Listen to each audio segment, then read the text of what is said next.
कैसे हैं आप सभी लोग। एक बार फिर से स्वागत है आपका हमारे YouTube channel study with Yogesh में।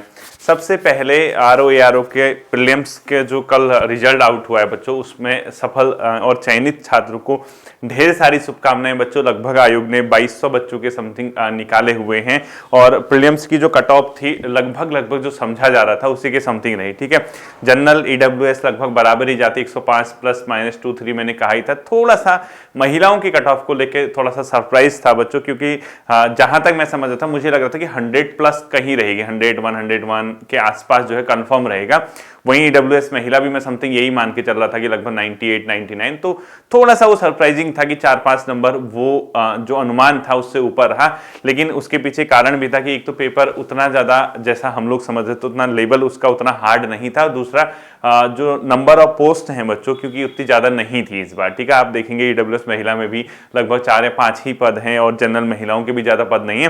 तो कहीं ना कहीं जिन बच्चों का चयन हो गया उनको शुभकामनाएं, वो मुख्य परीक्षा दें और बहुत बेहतर तरीके से मुख्य परीक्षा में अपना परफॉर्मेंस करें। उसके अलावा उसके बाद उनका टाइपिंग टेस्ट होगा, कंप्यूटर प्रैक्टिकल होगा, देन उनका डॉक्यूमेंट वेरिफिकेशन के बाद अंतिम चयन सूची में उनका नाम आएगा। ठीक है, मैं उम्मीद करता हूं आप उसमें बेहतर प्रदर्शन करेंगे, लेकिन ये ध्यान रखना बहुत तगड़ा कॉम्पिटिशन आपको सामने में फेस करना पड़ेगा। ठीक है, क्योंकि हम लोग अगर ये सोचे कि मेन से निकल गया इसी से सिलेक्शन हो गया, ऐसा बिल्कुल नहीं। इसमें दो चीजें हैं बच्चों। कई बच्चे ऐसे हैं जो ग्रुप सी वाले हैं यानी वनडे एग्जाम के हैं, और वनडे एग्जाम में उन्होंने बहुत बेहतर प्रदर्शन पहले भी किया हुआ है। उन्होंने किया मार्क्स बहुत ऊपर के जो है मतलब हाई लेवल के जो मार्क्स उन्होंने गेन किए प्रीलिम्स में। तो कई ऐसे बच्चे हैं जिनका मेंस बहुत बेहतर नहीं होता, मतलब बेहतर का मतलब उनको अंदर से कॉन्फिडेंस नहीं आता, स्किल यानी लेखन का जो यानी राइटिंग स्किल का कॉन्फिडेंस नहीं आ पाता। तो कई बच्चे देखना इसमें जो प्रीलिम्स निकले हुए भी हैं वो पहले ही हथियार डाल देते हैं, मतलब वो सोचते हैं कि यार कहाँ हो पाएगा मेन से। तो मैं उनसे भी ये कहूंगा कोशिश करने में कोई बुराई नहीं बच्चों। अगर आप कोशिश करेंगे, अगर आप मेहनत करेंगे तो चीजें आपके पक्ष में आ सकती है। ज्यादा निराश या हताश होने की जरूरत नहीं है। आप एक बहुत बेहतर तरीके से क्या कर सकते हैं, आरओ और एआरओ जो मेन्स का एग्जाम है उसको क्रैक करके अंतिम चयन सूची में अपना नाम दर्ज कर सकते हैं। हालांकि ये भी सच है, आप जानते हैं चयन उतनों का ही होगा जितने नंबर ऑफ पोस्ट हैं। 137 के या 38 कुछ ऐसे पद है ना, इतने ही बच्चों का चयन होता है बच्चों अंतिम चयन सूची में। लेकिन हमें अभी ये नहीं पता कि वो कौन होगा, वो आप ही में से कोई ना कोई होगा जो इस वीडियो को देख पा रहे हैं। लेकिन जिन बच्चों का चयन नहीं हुआ और स्पेशली ऐसे बच्चे जो बहुत क्लोज आके बाहर हुए, क्योंकि कई बच्चे ऐसे थे, मैं कल लिस्ट तो इस बार उसने नाम खोल के दी है ना, मतलब आप रोल नंबर चेक करेंगे या नाम भी अगर सर्च करेंगे किसी का आपको पता चल जाएगा किसके कितने मार्क्स हैं। तो कई बच्चे ऐसे हैं जिसके 10 number 20 number 25 number 30 35 40 number 50 number 60 70 भी नंबर हैं।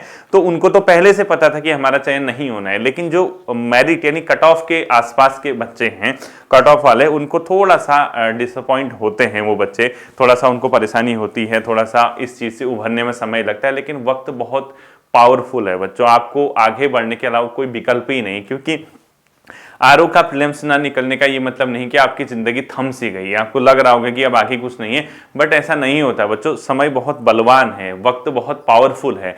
आप अगर हथियार डाल देंगे तो फिर वो आपके लिए नुकसान है, आप फिर कुछ कर भी नहीं पाएंगे। लेकिन मैं आपसे कहूंगा हथियार डालने नहीं है बच्चों, अपने जो हथियार हैं उनको तराशिए, उनको और बेहतर कीजिए और उनको मजबूत बनाइए, ताकि कोई भी युद्ध आपके सामने आगे आए उस युद्ध में आप क्या करें, अपने पताका फतह कर सकें। यानी आप इस लेवल तक जाइए, ऐसी मेहनत आप लोग कीजिए जहां पे अगर आपको लगा कि इस बार आपका चयन नहीं हुआ है, आने वाले एग्जाम में आप अपना परचम लहराएंगे। ठीक है, विज्ञप्ति आने में थोड़ा सा समय लगता है, लेकिन समय जाने में भी समय नहीं लगता, ये भी ध्यान रखना। इस एग्जाम के फाइनल होने में लगभग आपको 1 से 1.5 साल अभी लगना ही है, क्योंकि अभी मान के चलिए इसके प्रीलिम्स का रिजल्ट मार्च अभी शुरू हुआ है, सितंबर अक्टूबर के आसपास आयोग इसका मेंस कराएगा, देन इसका मार्च के आसपास वो रिजल्ट देंगे मेंस का, और वही अप्रैल मई जून तक इसका कहीं ना कहीं 2025 तक जहां तक संभावना है जो चलता आया है वहां पे इसका पूरा होगा। उसके बाद ये बच्चे ज्वाइन करेंगे, देन उसके 1 साल या 1.5 साल के बाद तो आपका नया विज्ञापन आएगा। क्योंकि ये भी सच है शासन में कई लोग धीरे धीरे अब क्या होंगे, रिटायर्ड होंगे। जो पुराने लोग हैं जिनने एक लंबी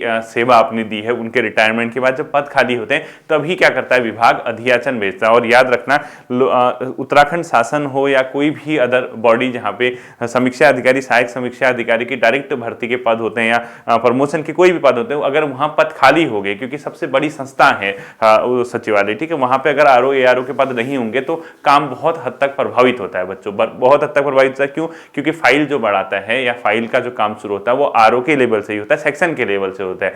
तो वो जो नए पुराने लोग रिटायर होंगे तो फिर आपको कहीं ना कहीं मौका मिलेगा। मौका तब मिलेगा भले ही 2 ढाई 3 साल बाद आपको मौका मिले, लेकिन मैं आपसे ये कहूंगा छोड़ना नहीं है, तैयारी अपनी बिल्कुल लगे रहिए।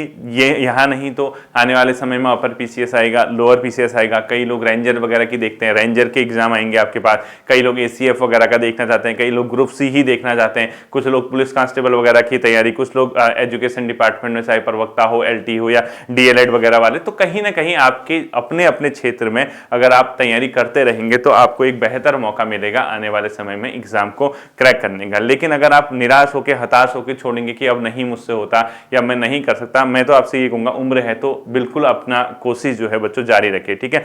20 25 22 23 23 24 साल 24 25 साल के अगर आप अंडर हैं, 25 26 साल के अंडर, तो इतनी जल्दी हार मानने का कोई मतलब नहीं है। 30 तक तो जनरल है बच्चों आजकल जॉब लगना, ठीक है। यानी आप 30 साल की उम्र तक बहुत ईजी, बहुत बेहतर माना जाता है कि आप अंडर 30 के आसपास कहीं भी लग जाए। लगने वाले 30 31 32 35 40 में भी लगते हैं, लेकिन 30 के अंडर तो बेफिक्र होकर आप लोग तैयारी कीजिए। इतना उदास, इतना मतलब अगर आप सोचेंगे कि नहीं हम किसी काम के नहीं, हमारा सिलेक्शन नहीं हो रहा या कुछ नहीं हो रहा, फिर आप वास्तव में कुछ नहीं कर पाएंगे। तो अपनी असफलता या जो भी आपकी सफलता आपको नहीं मिली है, क्यों आप असफल रहे, क्या उसका कारण रहा, उस पर वर्क कीजिए। और वर्क करने के बाद आप एक बेहतर मार्ग जो है चुनिए अपने करियर के लिए, बेहतर मार्ग में चलिए। और उस मार्ग का जो सबसे बड़ा बच्चों आपकी एनर्जी होगी, जो शक्ति होगी, वो आपका अध्ययन होगा। आप अभी बेहतर अध्ययन करेंगे, आप जितनी मेहनत करेंगे, जितना बढ़िया करेंगे, कल आने वाला समय आपका बहुत बेहतर होगा। हताशा निराशा तभी होती है जब रिजल्ट आता है। देखो कल तक आपको कई लोगों को पता भी होगा कि यार होगा या नहीं होगा। आप ये भी मान के चलिए जिनके कम मार्क्स है, जिनको पहले पता था कि हमारा प्रीलिम्स नहीं होगा, जिनके भले 85 नंबर थे, वो भी जानते होंगे कि उनका नहीं होना है, तो बीच में वो क्या हो गए होंगे, भूल गए होंगे। लेकिन जब कल रिजल्ट आया होगा, धक्का तो लगा ही होगा बच्चों। कुछ भी कहिए, दुख तो होता ही है जिस दिन रिजल्ट आता है, जिस दिन अपने मार्क्स दिखते हैं, ठीक है। तो ये चीजें, ये प्रक्रियाएं चलती रहती है बच्चों, ये सतत प्रक्रिया है। परीक्षाएं होती हैं, आएंगी जाएंगी, बच्चे सेलेक्ट होंगे, बच्चे फेल होंगे, कभी किसी का नंबर आएगा, कभी किसी का नंबर आएगा। लेकिन इसमें जो एक चीज कॉमन है, एक चीज जो इसमें अपने आप में क्या है, समान है, वो है आपकी तैयारी, आपकी मेहनत। आप चाहें तो हताश होकर बैठ सकते हैं, आप चाहें तो और मजबूती से आगे बढ़ सकते हैं। कहीं ना कहीं आपको इस चीज को ध्यान में रखना होगा। आपकी जो मजबूती है बच्चों, आप जो स्ट्रांग अगर बनेंगे तो आप कहीं ना कहीं भविष्य में एक बेहतर अपना क्या कर सकेंगे, करियर चुन सकेंगे, ठीक है।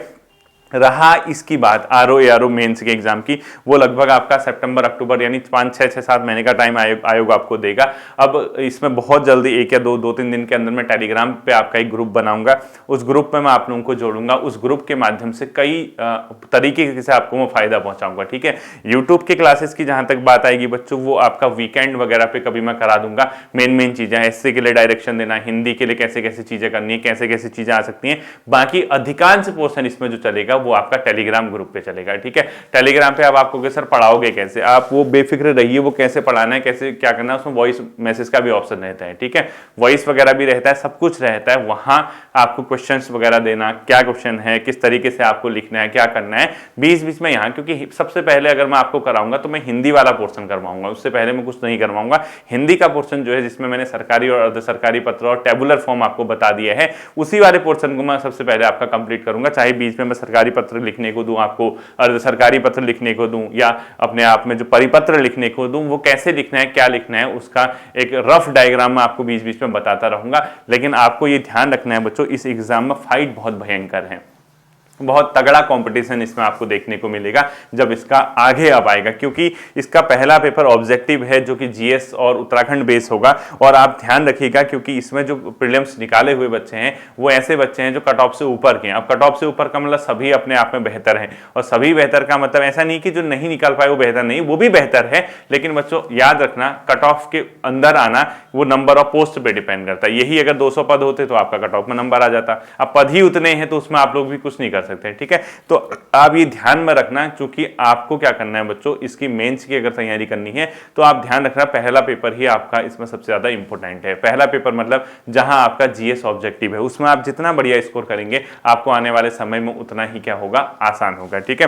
तो फिर से एक बार आप सभी छात्रों को जिसका आरओ का प्रीलिम्स निकला हुआ है, उन सभी छात्रों को ढेर सारी शुभकामनाएं आगामी मुख्य परीक्षा के लिए। इसके अलावा जिस छात्र का नहीं निकल पाया उसको भी मैं यही कहूंगा थोड़ा सा हिम्मत रखिए, थोड़ा हिम्मत जुटाइए। आपका दरोगा का एग्जाम भी हो सकता है सामने, आपका आबकारी का भी हो सकता है, आपका आने वाले टाइम में कनिष्ठ सहायक का हो सकता है, आपका जनरल ग्रुप सी का कोई एग्जाम हो सकता है। तो बिल्कुल हताश निराश होने की जरूरत नहीं है। कोशिश करने वालों की बच्चों कभी हार नहीं होती। यहाँ नहीं तो किसी और एग्जाम में आपका चयन होगा, लेकिन होगा जरूर। ठीक है, बिल्कुल हिम्मत रखिए, बिल्कुल आगे बढ़ने की सोचिए, बिल्कुल भी अपना डिमोरलाइज नहीं होना। वक्त बदलने में वक्त नहीं लगेगा। अभी भले ही आपको अंधकार दिख रहा हो, लेकिन फिर से वो उम्मीद की किरण आपके सामने आएगी, फिर से आपके एग्जाम आएंगे। अगर आप सिर्फ बैठे बैठे समय व्यतीत करते हुए जो बीत चुका है उसका अगर आप रोना रो रहे हैं, तो फिर आप आगे नहीं बढ़ पाएंगे बच्चों। अपने आप को जड़ नहीं करना, अपने आप को कहीं पे भी जमाना नहीं है। हमें हमेशा क्या सोचना है कि हमें निरंतर आगे बढ़ने का क्या करना है, प्रयत्न करना है। ठीक है, उम्मीद करता हूं ये बातें आपकी समझ आई होंगी, आप इस पे काम करेंगे और एक बेहतर तरीके से आप लोग आने वाले समय में जो भी आपके एग्जाम होंगे उसमें अपनी रणनीति को बनाएंगे। ठीक है, फिर आप लोगों के साथ जो हम क्लासेज हैं उसको आगे को कंटिन्यू करेंगे। आप लोग मेहनत करते रहिएगा। फिर मिलते हैं अगले सेशन पर। अपना ध्यान रखिएगा। Thank you.